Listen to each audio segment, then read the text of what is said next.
As you can see, this week it's gone a bit old school, but I picked this game because it works well with one of the lesser used Steam controller features, which is the scroll wheel option on the trackpads, although you can use it on the analog stick, but obviously I've set it for the trackpad.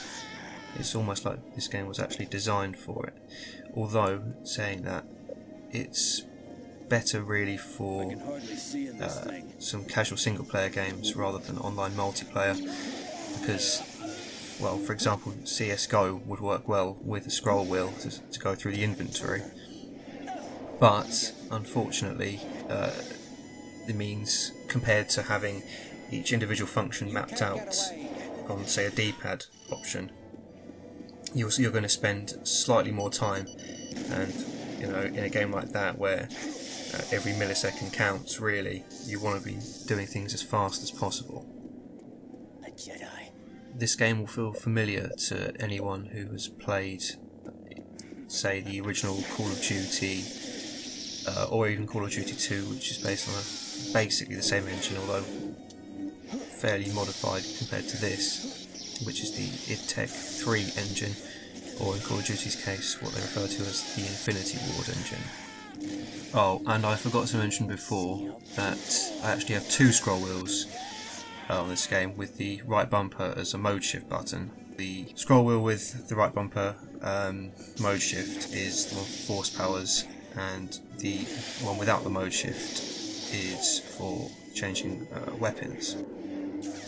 Interestingly, this game actually changes between third person for lightsabers and first person for every other weapon, which is a bit strange, but yeah.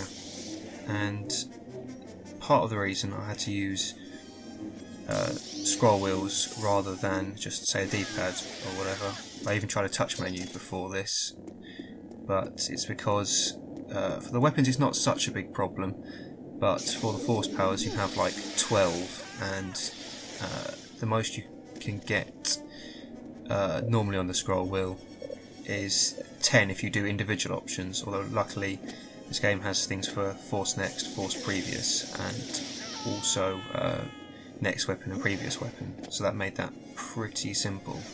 But the touch menu isn't ideal, I don't think, not in a game like this, that's for sure anyway. Let's see how good you are.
I should reseal the tomb so no one else can disturb it.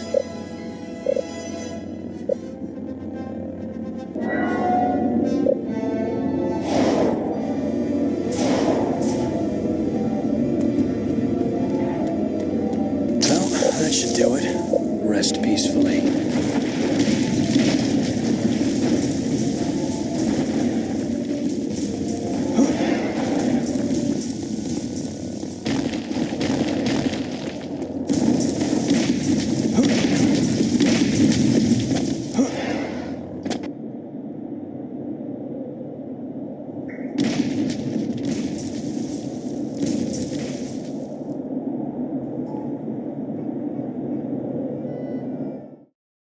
Okay, so into the bindings, and it's pretty standard fare for most of it. Obviously I have force push bound.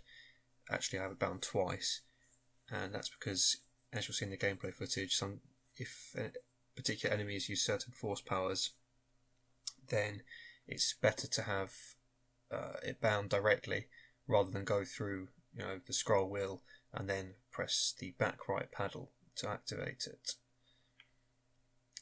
So I'll just have a look at the scroll wheel quickly. Now, interestingly, the bindings are in terms of the direction, it seems like they're incorrect, but it's mainly due to the fact that scroll wheels tend to be vertical, whereas in the game it shows it horizontally. So whilst it seems backwards, this is how it actually works. Although, interestingly, it's the opposite way around for the mode shifted one for the force powers, but that's because that one is bound to E and Q, so horizontally rather than vertically again. As you can see, I have the sensitivity fairly high on the scroll wheels. That's because I prefer having less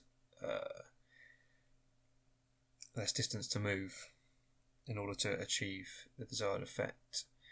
See, no click actions on them because I don't need it. I also have spin friction set to low as well. In the advanced settings, obviously, you could use this list to do the scroll wheel. However, in the game, if you actually press, for example, F1 is force push, F2 is force pull, if you have those, then when you were going through the scroll wheel, it would start automatically activating them. Whereas if you use Q and E, it simply cycles through them, and then you need to press the force button to activate them, which in this case is the back right paddle. And other than that, I think there's not very much that's too interesting.